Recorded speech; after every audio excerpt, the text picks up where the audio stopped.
moderasi beragama dan juga tentang Islam moderat yang kita ambil dari ayat Al-Quran, wa kadzalika ja'alnakum ummatan wasatan.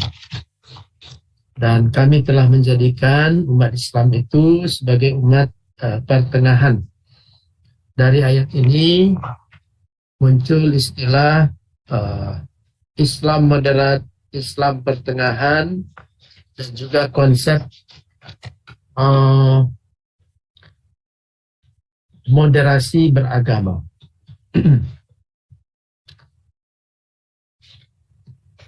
Kemarin ada beberapa pertanyaan. Ini saya rangkum beberapa. Pertama tentang modernisasi. Modernisasi dari kata modern adalah proses transformasi atau perpindahan dari kondisi masa lalu kepada kondisi kekinian, kondisi kesekarangan, kekinian hari ini, untuk menuju masa depan yang maju berdasarkan sains atau secara saintifik. Perpindahan dari masa lalu yang kurang maju, kurang berperadaban, kepada masa depan yang lebih maju, berperadaban berdasarkan sains atau secara saintifik. Modernisasi terjadi terhadap lembaga, institusi, organisasi. Ada lembaga dalam bentuk negara, ada lembaga dalam bentuk organisasi, ada lembaga dalam arti komunitas. Itu bisa dilakukan modernisasi. Lalu juga ada modernisasi dalam fasilitas. Kalau dulu kita belum mengenal gadget atau belum mengenal handphone, maka sekarang kita sudah mengenal handphone. Telah terjadi modernisasi dalam fasilitas komunikasi kita. Hari ini bisa bertemu dengan ratusan masyarakat, ratusan orang melalui Zoom meeting atau yang sejenisnya.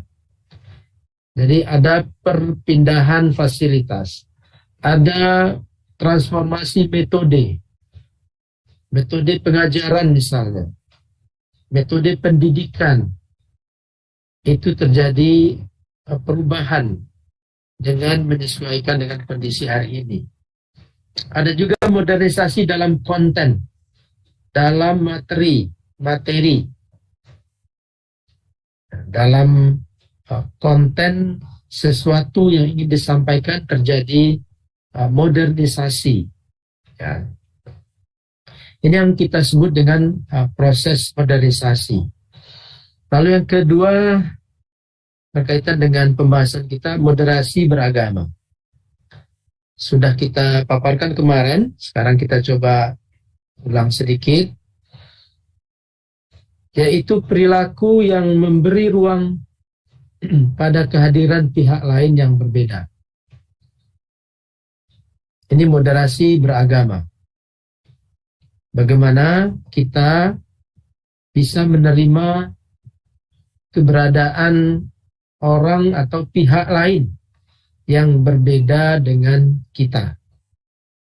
Nah, tidak mengganggunya, tidak usil, bahkan mungkin menjaga, merawat keberadaan mereka. Menghormati dan merawat keragaman sosial.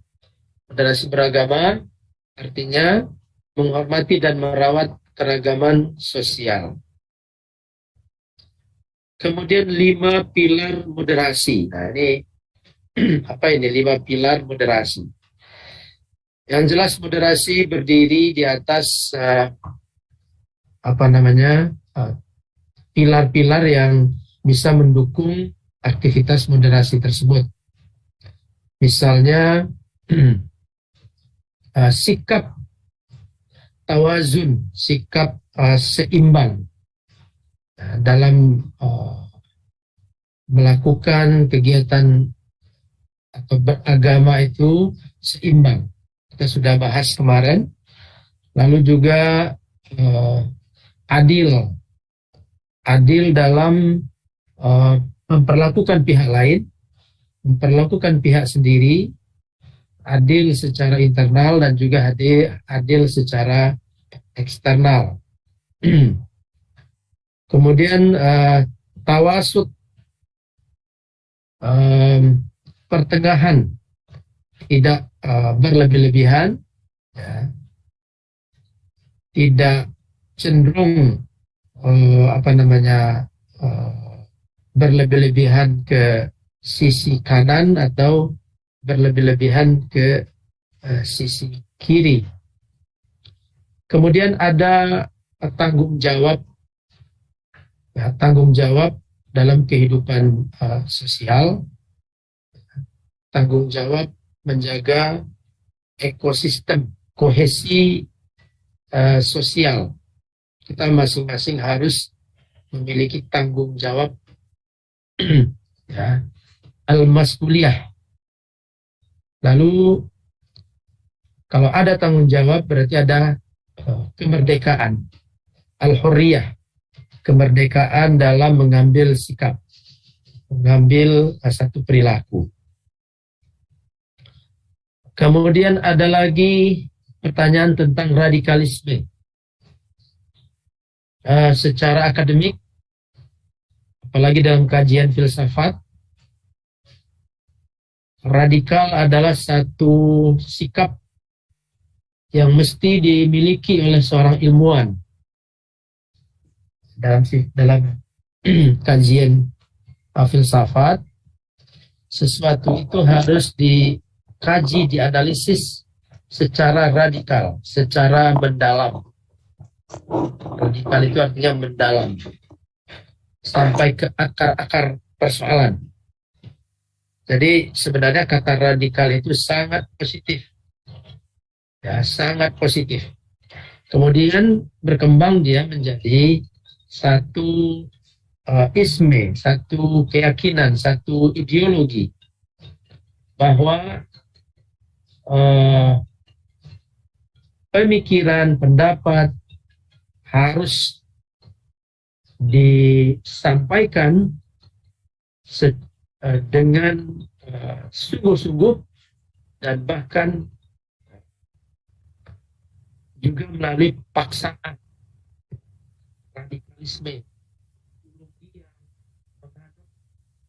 paham oleh memaksa orang lain untuk mengikuti, menjalankan apa yang diyakini oleh orang tersebut. Jadi memaksa ide, gagasan, dan pikiran secara physically. Ya, radikalisme itu ideologi yang mendorong penganutnya untuk memaksakan pendapat kepada orang lain. Jadi jika sudah masuk atau ditambah dengan kata ism, itu ism, radikalisme itu positif. Kata radikal itu sendiri, seorang ilmuwan harus radikal, seorang yang beragama juga harus radikal secara mendasar, menganalisis persoalan-persoalan keilmuan secara mendasar. Maka konotasinya jelek atau buruk, karena di situ ada aspek memaksakan pendapat dengan atau kepada orang lain. Lalu ada pertanyaan tentang pluralisme atau pluralisme agama. Kita bahas secara sekilas. Pluralisme agama tentu berasal dari kata plural ditambah dengan ism dan ditambah dengan agama. Plural artinya beragam. Ism artinya keyakinan. Agama adalah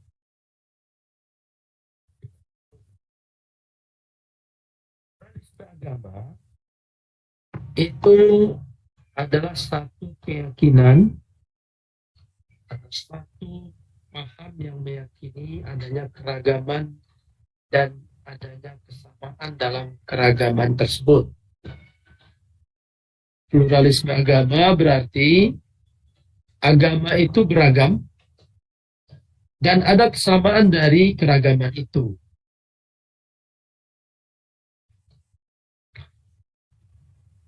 Ujung dari pluralisme agama itu adalah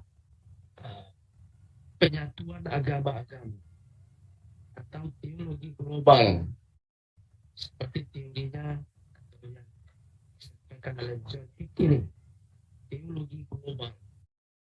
Kita akan lihat di sahabat perennial di bawah.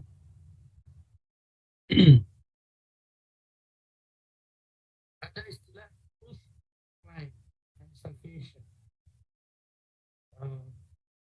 Life, kebenaran, dan keselamatan.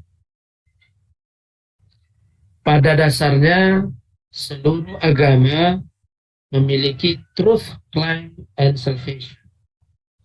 Claim, kebenaran, dan keselamatan. Nah, berkaitan dengan pluralisme agama, ya, Gereja Katolik dalam sebuah konsili kedua di Vatikan itu mengumumkan bahwa kebenaran tidak tunggal dan keselamatan, jalan untuk mencapai keselamatan juga tidak satu. Artinya banyak jalan menuju keselamatan. Keselamatan ini artinya adalah keselamatan hidup sampai di akhirat kelak. Ya, jadi Kristen Katolik menurut saya dengan berbagai pendapat dan tekanan, ya, akhirnya sampai kepada mengubah status lainnya dan salvationnya.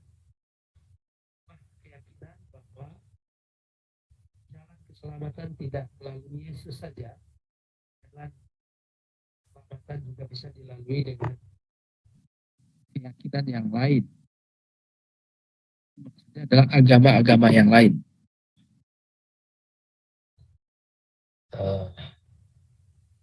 Lalu ada filsafat perennial. Filsafat perennial ini adalah satu aliran filsafat yang meyakini bahwa seluruh agama-agama itu berbeda pada aspek atau ranah eksoterisnya. Pada ranah syariatnya berbeda. Syariat agama Islam berbeda dengan syariat agama Kristen, agama Yahudi, Buddha, Hindu, dan lain sebagainya. Agama-agama itu berbeda pada ranah eksoterisnya, pada ranah syariatnya, pada ranah ibadatnya. Tapi nanti menurut filsafat perennial, agama-agama bertemu pada ranah esoteris. Jadi digambarkan oleh filsafat perennial ini seperti piramida. Piramida itu di ujungnya yang paling atas itu dalam konsep filsafat perennial, ujung paling atas itu adalah Tuhan. Jadi seluruh agama menuju Tuhan. Seluruh pemeluk agama menuju Tuhan. pada tataran esoteris. Semua agama bertemu. Pada tataran eksoteris, pada tataran ibadah, pada tataran syariah, agama berbeda-beda. Nah, ini yang disebut dengan teologi global, penyatuan agama-agama, sebagaimana dijelaskan oleh filsafat perennial. Oleh karena itu, para perennialis itu dapat saja menerima perbedaan pada ranah ibadah, tapi pada ranah menuju Tuhan dan bersatu pada Tuhan, itu mereka meyakini itu. Nah, ini model dari pluralisme agama. Kemudian kita mengenal juga Islam liberal. Ada beberapa kata-kata kunci dari Islam liberal ini. Ya, Islam liberal. Pertama, gerakannya adalah anti terhadap teokrasi, anti terhadap negara agama, ide terhadap negara agama. Yang kedua,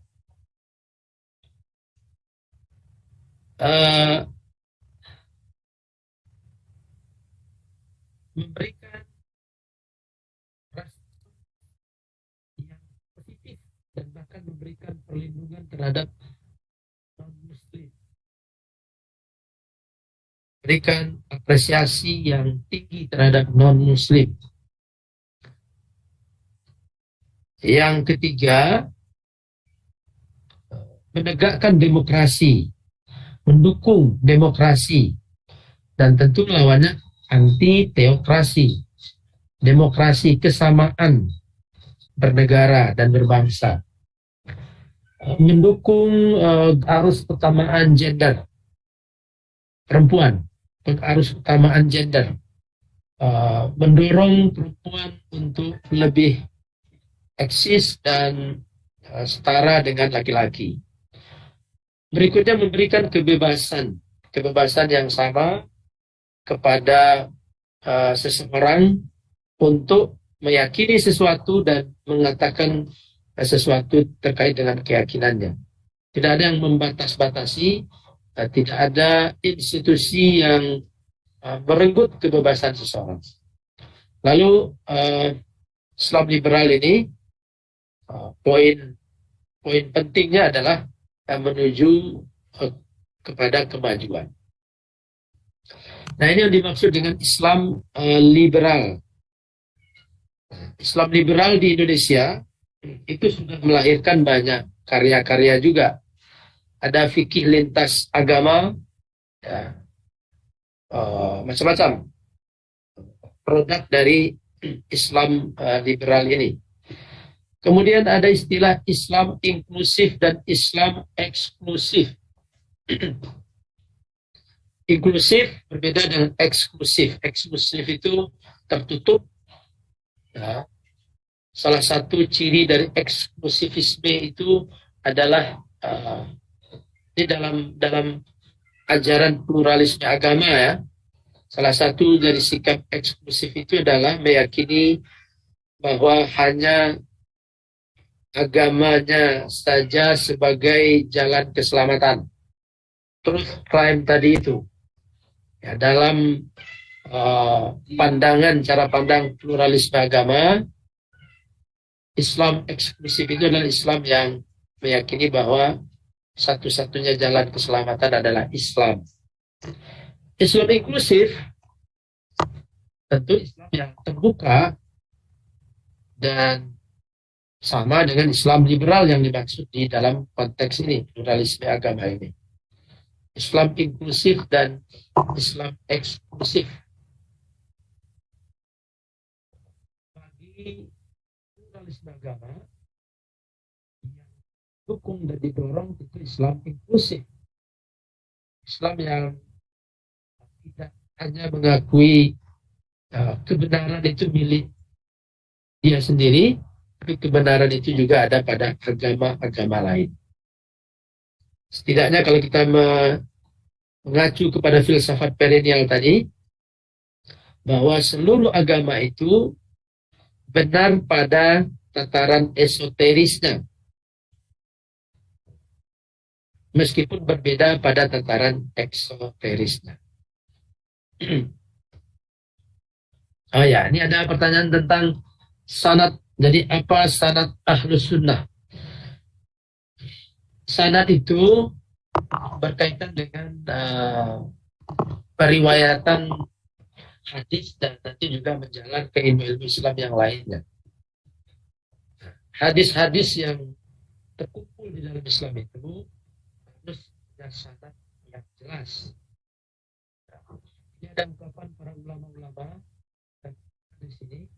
Abdullah ibnu al-Mubarak katakan, al-isnadu indi minad-din, walau lal isnad laqala man sya'a ma sya'a. Jadi sanad itu atau isnad itu ketersambungan periwayatan itu adalah bagian dari agama.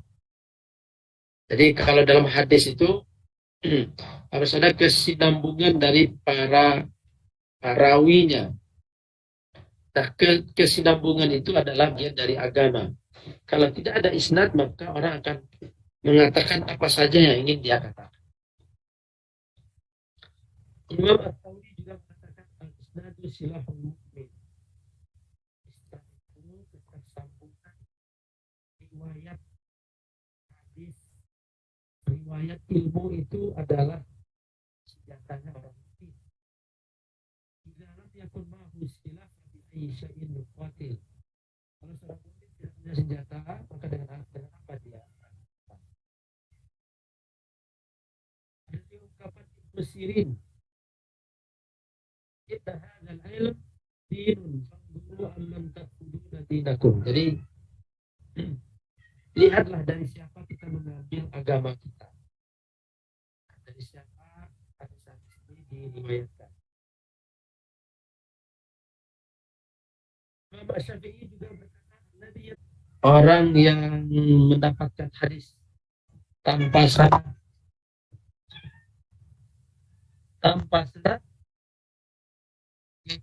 mencari kayu bakar di malam hari, kahatibi lailin yahmilul hatab wa huwa la yadri. Hari kayu bakar di tengah malam dan dia tidak tahu dan dia tidak bisa melihat. Jangan-jangan yang ditampil itu bukan kayu bakar tapi ular dan dia tidak tahu. Begitu kira-kira penggambaran terhadap sanad. Jadi kita harus punya sanad. Nah, sekarang ilmu sanad ini tentu sudah selesai. Ya, kitab-kitab musnad itu sudah banyak sekali. Kitab-kitab hadis sudah jelas. Ya. Tinggal bagaimana memahami hadis-hadis tersebut. Pemahamannya lagi yang mungkin bisa jadi sama dan bisa jadi juga berbeda. Kita sudah punya Sahih Muslim, sudah punya Sahih Bukhari, dan lain sebagainya. Sudah juga bisa merujuk langsung kepada syarah dari Sahih Muslim, karya Ibnu Hajar Al-Asqalani, Al-Minhaj An-Nawawi, dan lain sebagainya, kitab-kitab fikih. Jadi kita sudah sangat gampang, sudah terpelihara dari persoalan sanad ini. Asal buku yang kita baca jelas dan guru yang mengajarkannya juga jelas. Itu artinya kita tersambung kepada Rasulullah Sallallahu Alaihi Wasallam.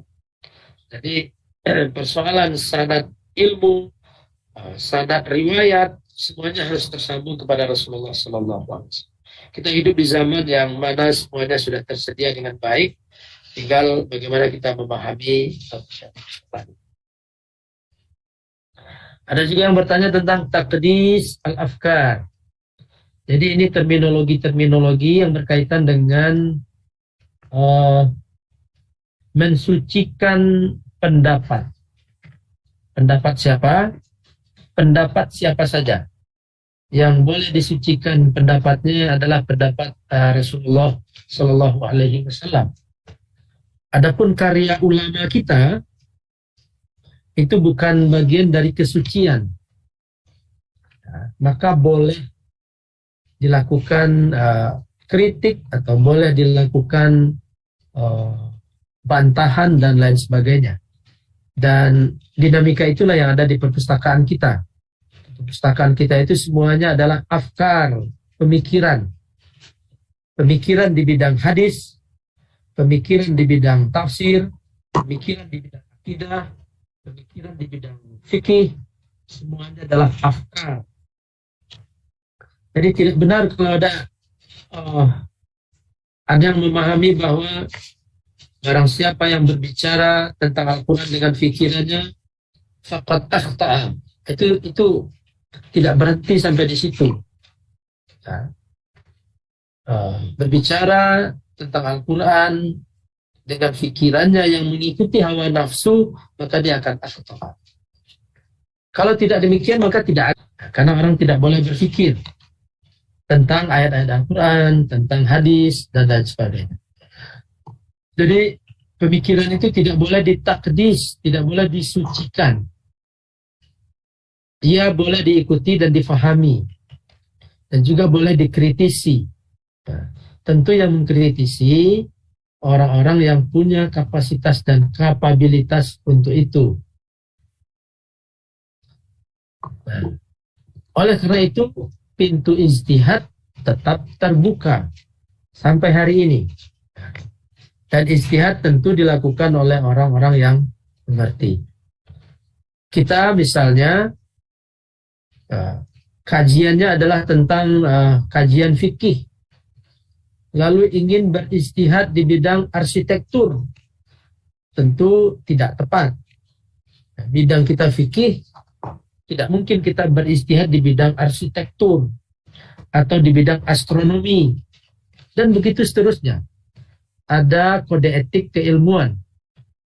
Jika di bidang arsitektur, astronomi, di bidang teknik kita memberikan ruang kepada para ahlinya, kenapa di bidang agama kemudian sebagian orang tidak mempercayai itu, otoritas keilmuan itu, dan menggugatnya. Nah, ini lucu. Jadi takdisul afkar adalah mengangkat derajat pemikiran ulama-ulama itu kepada kekudusan, kesucian. Yang suci hanya Al-Quran, yang suci hanya hadis, pemahaman terhadap Al-Quran, pemahaman terhadap hadis, apalagi pemahaman terhadap kehidupan sosial budaya ini, itu tidak boleh sampai kepada derajat suci. Nah, kalau pemikiran keagamaan tidak boleh dianggap suci, maka tentu pemikiran pluralisme, liberalisme, dan seterusnya yang berasal dari Barat itu juga tidak boleh disucikan. Ya, itu takdis al-afkar. Kemudian kesesatan teologi dalam kurikulum. Ini tentu harus kita lakukan kajian-kajian, organisasi-organisasi, perkumpulan-perkumpulan akademik tentu diwajibkan untuk melakukan kajian terhadap teologi yang tidak tepat menurut kacamata Ahlus Sunnah. Tentu kalau kita mengatakan kesesatan teologi, tentu harus jelas dulu dari sisi mana kita memandang. Kita hari ini memandangnya adalah dari sisi teologi Ahlus Sunnah wal Jamaah, teologi umat Islam yang terbesar. Nah, kesesatan itu tentu perlu kita lakukan pengkajian-pengkajian yang ada di dalam kurikulum. Karena kurikulum itu tidak bebas dari upaya-upaya. Kurikulum itu tentu seperangkat tujuan yang ingin dicapai dalam proses pendidikan. Nah, seperangkat tujuan itulah yang perlu dikaji dan didudukkan kembali. Bagaimana Sufi atau tasawuf dalam klasifikasi Al-Baghdadi. Nah, di dalam klasifikasi Al-Baghdadi memang tidak spesifik menyebut itu. Tetapi rata-rata Sufi itu adalah pengikut Al-A'immah Al-Arba'ah. Imam yang 4 itu. Ya, Sufi itu pengikut imam yang 4. Terutama Imam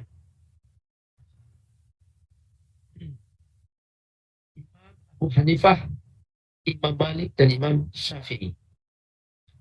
Kalau Imam Ahmad bin Hanbal itu sulit kita menemukan gerakan tasawuf di dalam pembahasan ulama-ulama fikih Hambali tersebut.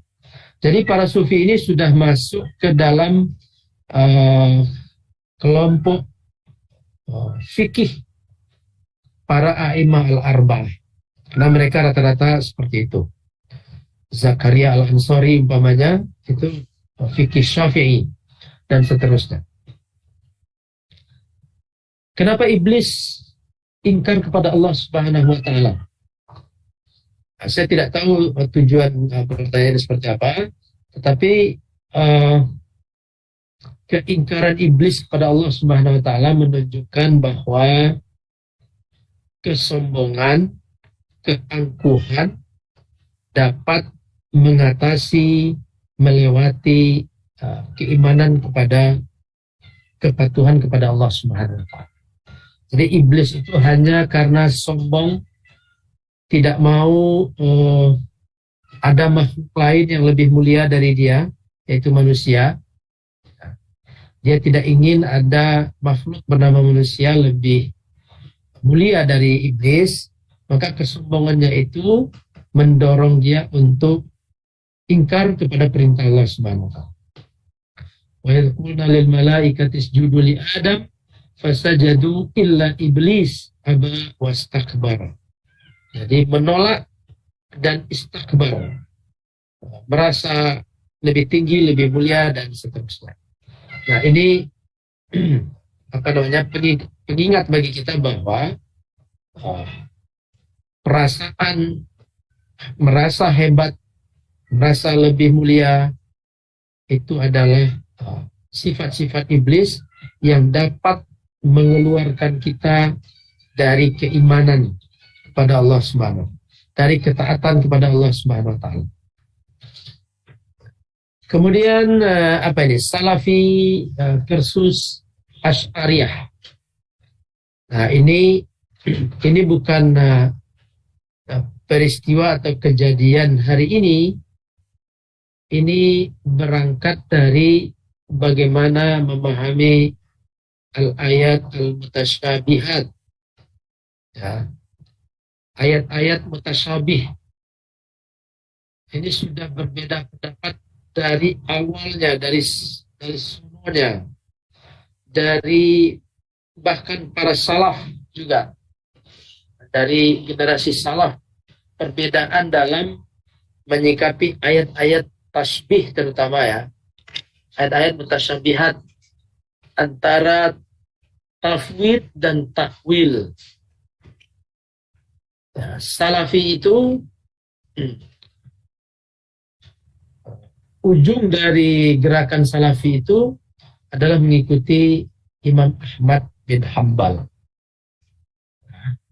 yang tidak memberikan porsi yang besar kepada akal manusia dalam memahami semua itu. Sehingga terjadilah persoalan-persoalan, apakah ayat-ayat mutasyabih itu diterima apa adanya tanpa bertanya lebih lanjut, atau dia ditakwil. Ya. Nah, Salafi melakukan tafwid dan Asy'ari melakukan takwil. Ya, misalnya yadullah fauqa aidihim. Tangan Allah di atas tangan mereka. Wa kullu syai'in halikun illa wajhahu. Segala sesuatu akan hancur kecuali wajah. Jadi di situ ada sesuatu secara zahirnya, kalau diambil secara zahirnya, maka akan merusak pemahaman keimanan kepada Allah Subhanahu wa taala. Itu menurut ashabut takwil. Maka harus dilakukan takwil. Apa itu takwil? Takwil adalah sarful makna. Maknanya itu dilewatkan makna zahirnya dan dicari makna lainnya yang tidak bertentangan dengan keyakinan dasar dari Islam itu. Maka ayat-ayat tentang yad, tangan, tentang wajah, tentang Allah bersama, Allah turun, ya, itu menurut selain salafi, itu perlu ditakwil supaya tidak terjerumus kepada namanya tasbih, penyerupaan Allah dengan makhluk. Apakah tidak ada ulama-ulama salaf yang mentakwil? Ya, kita menemukan di beberapa kitab bahwa ulama-ulama salaf itu pun akhirnya pada ayat-ayat tertentu melakukan takwil. Ya. Wajah rabbuka misalnya, Allah datang. Nah, bagaimana datangnya? Ditakwil dengan yang datang itu adalah kudratnya, kekuasaannya. Firman Allah, wa ma'akum aynama kuntum. Dia bersamamu dimanapun kamu berada. Nah, apakah Allah bersama fulan yang satu lagi, dan seterusnya? Nah, lalu ditakwil dengan al-ma'iyah itu dengan ilmunya. Kebersamaan itu, ilmu Allah itu bersama kalian sekalian.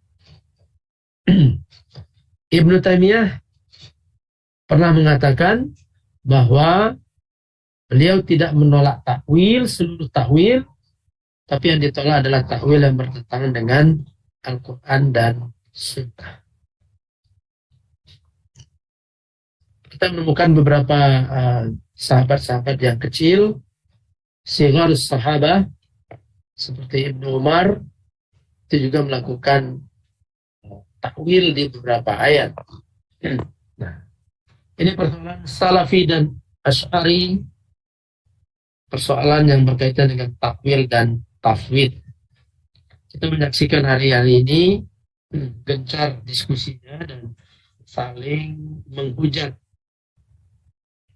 Baik Salafi yang menghujat ataupun Asy'ari yang menghujat, dua-duanya tidak benar. Menghujatnya tidak benar. Mereka mempertahankan pendapat yang benar, pendapat Ahlus Sunnah, baik yang takwil dalam pendapat Ahlus Sunnah, kedua-duanya benar, tapi menghujat kedua-duanya tidak benar. Asy'ariyah tauhid falsafi, ya. Itu sudah pasti kata Salafi, karena kompatriotnya itu. Apakah betul Asy'ariyah tauhidnya tauhid falsafi? Jawabannya tentu tidak. Misalnya perumusan sifat Allah yang wajib itu, misalnya 20 sifat itu sama sekali tentu tidak ada kaitannya dengan filsafat. Wujud, qidam, baqa, mukhalafatul lil hawadithi, semuanya rujukannya adalah Al-Quran, bukan kajian filsafat. Allah itu wujud, ya. Allah itu tidak didahului oleh sesuatu, dia mendahului, dia tidak ada awal, tidak ada akhir. Itu bukan kajian filsafat, kendati pun filsafat membahas tentang Tuhan. Jadi tauhidnya Asy'ariyah itu adalah produk dari dialektika ulama-ulama akidah dengan Al-Qur'annya, dengan hadisnya, dengan persoalan-persoalan umat waktu itu. Maka muncul keyakinan terhadap zat dan as-sifah. Ya. Allah menyebutkan di dalam Al-Quran, Innallaha sami'un basir. Sami'un basir. Ngambilnya dari situ, dari sami' maha mendengar, basir maha melihat. Dirumuskanlah dari situ sifat sama dan sifat basar. Wa kallama Allah Musa taklima. Allah berbicara dengan Musa. Maka dirumuskanlah di situ sifat Allah itu mutakallim walahu sifatul kalam. Jadi murni muncul dari dialektika, dinamika antara ulama-ulama dengan Al-Qurannya sendiri. Hadis Bani Quraisyah ini berkaitan dengan menyembah matahari. Ya. Jadi sebenarnya sholat apa saja, di waktu kapan saja, tergantung sholatnya dibolehkan. Ya, tahiyatul masjid, umpamanya, dan seterusnya. Jadi hadis Bani Quraisyah ini bukan membolehkan sholat menyembah matahari, tapi itu sebagai hikmahnya banyak dari hadis itu. Pertama, atur waktu. Ya. Dalam perjalanan itu diatur waktu. Yang kedua hikmahnya, jangan berleha-leha dalam perjalanan. Sehingga ketika sampai di Bani Quraisyah itu, sholat asar masih ada. Gitu. Itu makna dari hikmah dari hadis Bani Quraisyah itu. Oke, kemudian guru non-muslim di madrasah. Madrasah ini sekolah Islam. Ada kebijakan Kementerian Agama untuk mengangkat guru non-muslim di madrasah. Nah, ini bagian dari kebijakan yang bisa didiskusikan. Ya, bisa didiskusikan. Apa alasan Kementerian Agama? Ya, alasan Kementerian Agama. Alasan Kementerian Agama adalah bahwa bangsa Indonesia ini, orang Indonesia ini punya hak yang sama untuk melakukan pekerjaan-pekerjaan yang dia diberi kompetensi untuk itu. Misalnya seorang Muslim diberi kesempatan untuk mengajarkan biologi, ilmu biologi kepada saudara atau anak-anak Indonesia, apapun agamanya. Orang yang punya kemampuan ilmu biologi dapat mengajarkan ilmu itu kepada anak-anak bangsa Indonesia, apapun agamanya, atau tanpa memandang agamanya, daerahnya, etnisnya, dan sebagainya. Jika dia punya kompetensi itu, dia diberi kesempatan untuk mengajarkan ilmu itu. Nah, maka berdasarkan itu, di mana? Di salah satu di daerah di Sulawesi, itu ada guru muslim yang diangkat mengajarkan ilmu biologi di madrasah aliyah negeri. Itu jawaban dari Kementerian Agama. Nah, ini bisa didiskusikan. Ya. Apakah di situ masuk semata-mata memberikan hak yang sama, atau juga masuk di situ strategi-strategi dakwah dan sebagainya. Apakah tidak mungkin yang mengajar di madrasah itu hanya orang Islam, ya, gitu kan? Atau boleh orang yang bukan Muslim, tetapi yang penting dia hanya mengajarkan ilmu itu. Kita kenal dengan merit system. Sistem yang mengandalkan kepada profesionalitas. Nah, ini persoalan yang bisa kita kritisi, bisa kita beri masukan, dan juga bisa dibela bagi yang ingin melakukan. Terima kasih, ini pertanyaan yang dari pertemuan kita kemarin. Sekarang kita masuk kepada tema yang juga sensitif, tapi menarik juga membahasnya, karena ini santai, tapi tetap serius. Islam Nusantara. Apa itu Islam Nusantara? Ini intermezzo sedikit.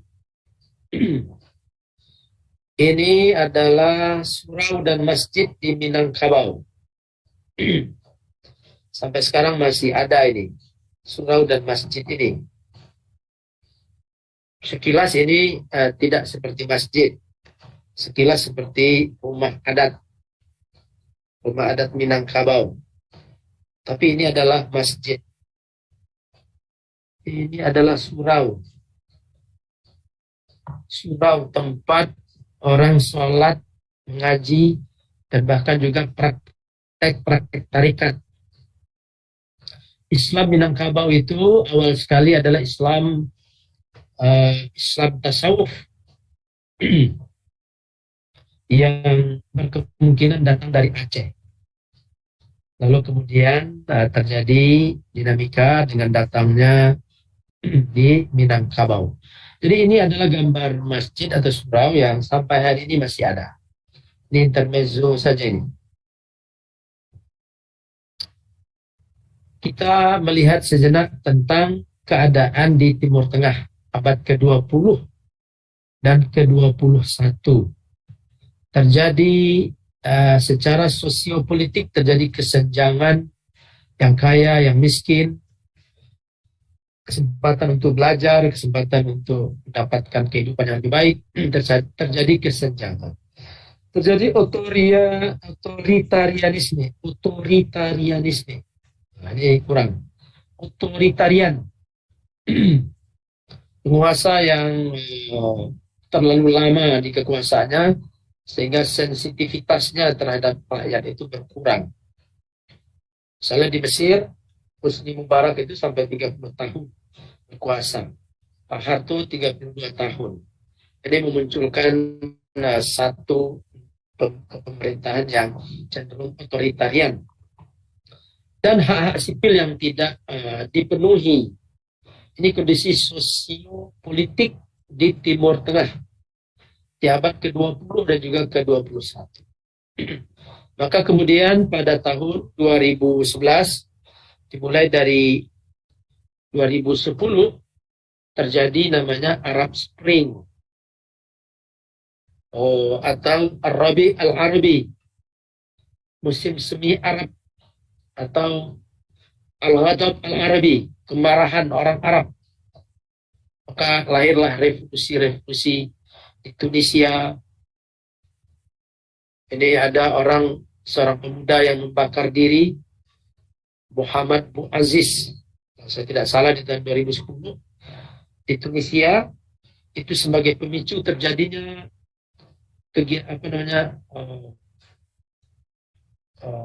sikap-sikap seperti itu, bunuh diri karena kecewa terhadap kehidupannya yang tidak semakin membaik, kesenjangan tadi itu, dan hak-haknya tidak terpelihara, hak-haknya dirampas oleh negara. Maka terjadilah revolusi Tunisia, revolusi di Mesir, menggulingkan para penguasanya di Libya, di Aljazair, di Yaman, di Irak, di Syria, dan beberapa daerah lainnya di Timur Tengah. Lalu sebelum itu kita mengenal gerakan transnasional Al-Qaeda 1980-an. Lalu terjadi peristiwa 11 September 2001, pengeboman WTC, World Trade Center di Amerika, yang kemudian menjadi penanda gerakan politik luar negeri Amerika melawan terorisme. Dari situ kemudian menyasar negara-negara yang dianggap sebagai pensuplai terorisme. Ya, Al-Qaeda, lalu muncul ISIS, Islamic State of Iraq and Syria. 2004 sampai hari ini, meskipun sudah babak belur, tapi masih ada, keberadaannya masih ada. Ada juga Taliban 1990, dan kemudian terakhir 2021 ini berhasil menguasai Afghanistan. Ini semuanya menampilkan kegaduhan di Timur Tengah. Ini menampilkan chaos, kondisi yang tidak stabil, perang saudara di Timur Tengah. Kita tidak membahas apakah ini ada tangan-tangan di luar sana. Ya, kita mungkin dengan mudah menyampaikan itu karena apa yang dicari oleh Amerika di Irak sungguh tidak ketemu yang dicarinya. Senjata biologis yang dimiliki oleh Irak, yang digunakan oleh Saddam, tidak ketemu. Di mana-mana tidak ditemukan itu. Jadi kekacauan ini juga ada faktor eksternalnya demi mendapatkan energi sumber daya alam. Ya. Dan ini negeri-negeri yang kaya energinya. Tunisia, Mesir juga, Libya apalagi, Libya itu kaya sekali. Aljazair, Yaman, Irak, Syria, ini sumber energi. Jadi sebagian pengamat dan peneliti mengatakan invasi Amerika berserta sekutu-sekutunya di Timur Tengah tidak untuk kepentingan terorisme, tapi untuk kepentingan mendapatkan energi. Maka terjadilah kekacauan, perang saudara. Ya. Lalu memang ada juga sekelompok orang yang menginginkan berdirinya kekhalifahan yang tunggal seperti Al-Qaeda, ISIS, dan lain sebagainya. Kalau Taliban ini bekerja sama dengan Al-Qaeda dan ISIS untuk kepentingan nasionalisme mereka. Di Taliban ini gerakan nasionalisme, persis seperti Diponegoro, persis seperti Membonjol, persis seperti Patimura merebut kemerdekaan dari penjajah. Taliban ini merebut kemerdekaan dari Uni Soviet, dari Amerika. Tentu mereka punya otoritas tersendiri atas nama demokrasi. Tentu mereka punya keinginan-keinginan tersendiri untuk membangun negara mereka. Tapi ini sekali lagi menggambarkan betapa kekacauan terjadi di Timur Tengah. Kekacauan di Timur Tengah itu kemudian jika kita lihat sosio-politik Indonesia secara nasional dan secara lokal itu juga memunculkan gesekan-gesekan yang keras. Secara nasional ada Pilpres 2014, ada 2019, lalu ada gerakan 411, gerakan 212 yang berujung pada Pilkada DKI 2017, kekalahan Mr. Ahok.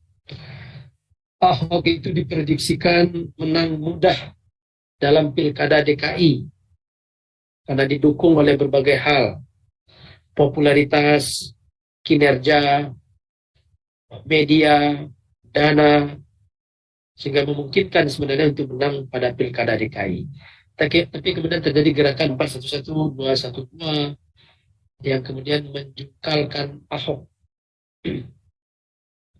Kondisi internasional tadi, kondisi lokal ini kemudian berdampak kepada klaim bahwa pertama, orang Arab, orang Timur Tengah dengan Islamnya tidak mampu menjaga ekosistem yang baik, tidak mampu menjaga ekosistem, tidak mampu menampilkan Islam yang rahmatan lil alamin. Jadi kekacauan yang di sini ini segera saja ditangkap oleh sebagian intelektual Indonesia dan mengambil kesimpulan bahwa orang-orang di Timur Tengah yang Muslim itu tidak mampu menampilkan Islam yang ramah, tapi Islam yang berdarah-darah. Ini idenya dari sini nih. Ada Al-Qaeda dan ISIS yang menyebarkan ideologi transnasional. Nah, kemudian kondisi lokal Indonesia, Pilpres, dan yang paling menohok adalah yang nomor 4 itu, Pilkada DKI. Seseorang yang sudah diyakini menang mutlak akhirnya terjungkal karena peran dari gerakan 411212 yang berawal dari ungkapan Ahok yang dinilai menista Al-Quran. Maka bergerak para ulama ini sehingga kemudian atas Ahok terjungkal. Kebetulan Ahok ini dari non-Muslim, minoritas dari sisi agama, minoritas dari sisi asal etnis, dia etnis Cina. Nah, ide-ide inilah yang berkolaborasi sehingga memuluskan lahirnya Islam, ide tentang Islam yang Indonesiawi. Itulah Islam Nusantara. Bagaimana kita memahami Islam Nusantara ini? Islam Nusantara ini sebenarnya sederhana. Islam Nusantara ini oleh penggagasnya adalah Islam di Nusantara. Akulturasi Islam dengan kultur yang ada di Nusantara. Ini penggagas awal ini. Sejauh yang kita ketahui, Azumardi Azra 2002 dalam buku Islam Nusantara Jaringan Global dan Lokal menggunakan kata Islam Nusantara. Beliau mengatakan Islam Nusantara adalah Islam distinktif sebagai hasil interaksi, kontekstualisasi, indigenisasi, dan vernakularisasi Islam universal dengan realitas sosial, budaya, dan agama di Indonesia.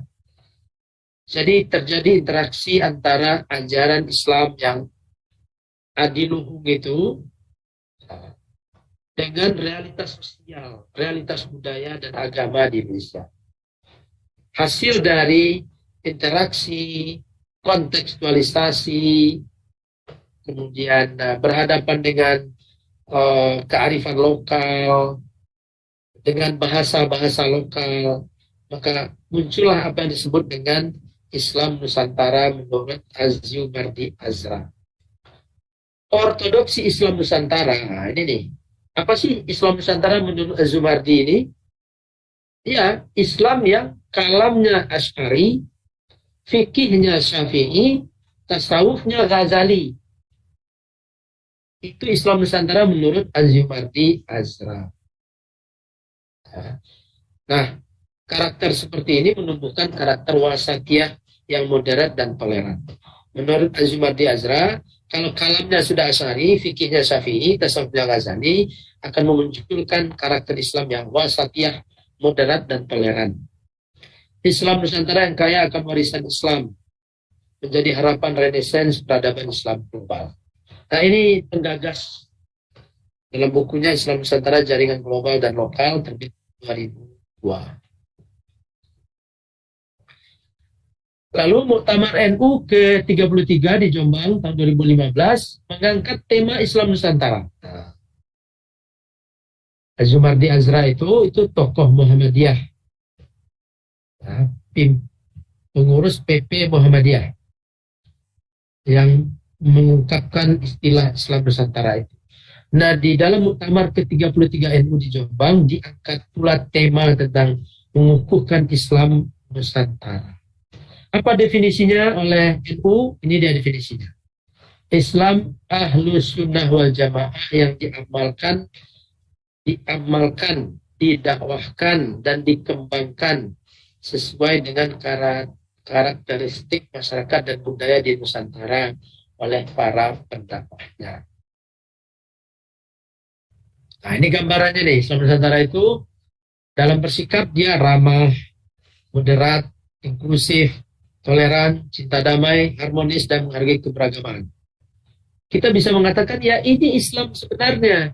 Tidak perlu diberi label Islam Nusantara. Tapi pengusung Islam Nusantara ini mengkomparasikan dengan, lihat sekarang ini, anak. Timur Tengah abad ke-20-21 itu. Hanya simpel sekali dia membandingkan antara keadaan umat Islam hari ini di Timur Tengah dengan umat Islam hari ini di Nusantara. Secara sosio-religius,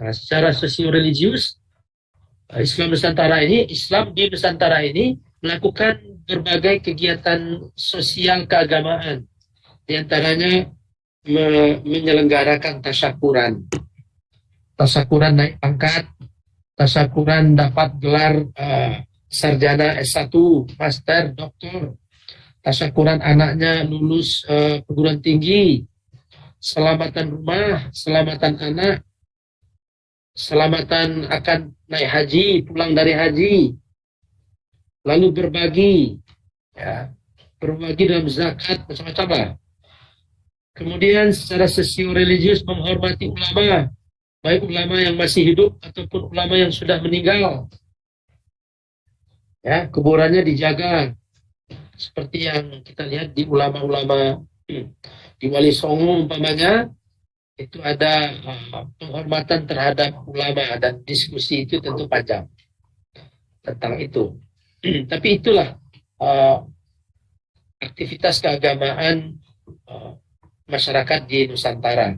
Pakaian ritual, pakaian Islami di Nusantara ini adalah pakaian yang diambil dari Cina. Kalau di Sumatera Barat namanya pakaian koko, itu di Sumatera Barat namanya pakaian gunting Cina.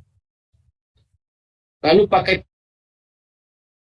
peci, itu entah dari mana asalnya, tapi itu kemudian menjadi pakaian ritual umat Islam. Sarung itu apakah datang dari Gujarat sana atau dari Yaman, umat Islam Nusantara. Jadi prototipe umat Islam Nusantara yang soleh itu dari sisi pakaiannya adalah dia pakai peci, dia pakai baju koko, dia pakai sarung. Itu adalah pakaian ritual prototipe umat Islam secara fisik. Lalu rumah ibadah, tadi foto pertama yang saya tampilkan itu, begitu bentuk rumah ibadah di Minangkabau. Sekarang tentu mungkin sudah mulai berubah, sudah mulai seperti masjid-masjid yang umumnya kita kenal.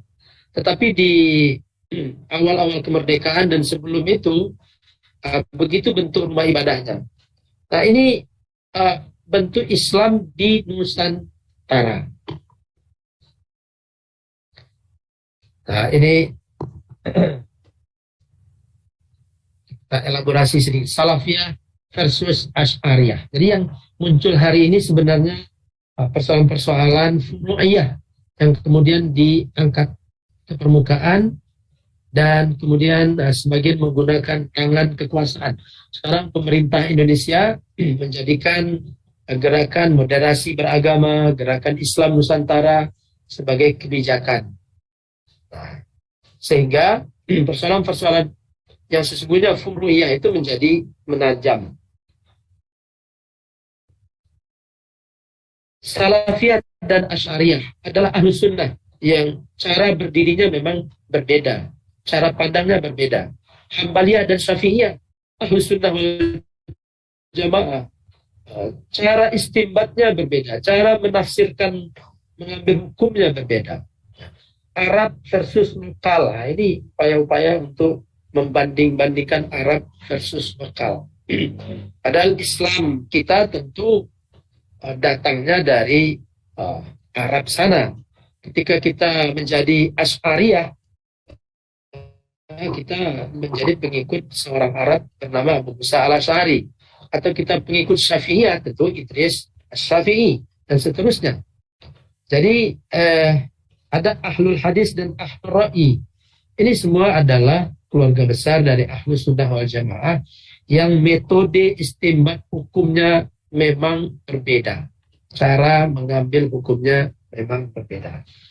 Nah, sekarang kita di Indonesia. Di Indonesia ini tidak ada persoalan dengan Pancasila sejak 18 Agustus 1945. Tidak ada persoalan. Pancasila dirumuskan oleh anak-anak bangsa, founding father Republik Indonesia, 90% yang muslim, ulama-ulama, ulama NU, ulama Muhammadiyah, ulama Persis, ulama-ulama intelektual muslim merumuskan Pancasila. Tidak ada masalah. Tapi Pancasila di tangannya Orde Baru tentu coraknya berbeda lagi. Jadi bukan inti dari Pancasilanya bermasalah, tapi untuk apa Pancasila itu digunakan. Pancasila di zaman reformasi begitu juga. Pasti Pancasila yang lama juga. Pancasila di era Pak Jokowi, Pancasila yang lama itu juga. Tapi bagaimana pemerintah ini menggunakan Pancasila itu adalah seni masing-masing penguasa. Termasuk Islam Nusantara, Islam Islam moderat. Islam itu sudah moderat. Islam itu sendiri sejak lahirnya sudah moderat. Tapi kenapa ada moderasi beragama di Indonesia? Inilah kebijakan pemerintah. Ini tergantung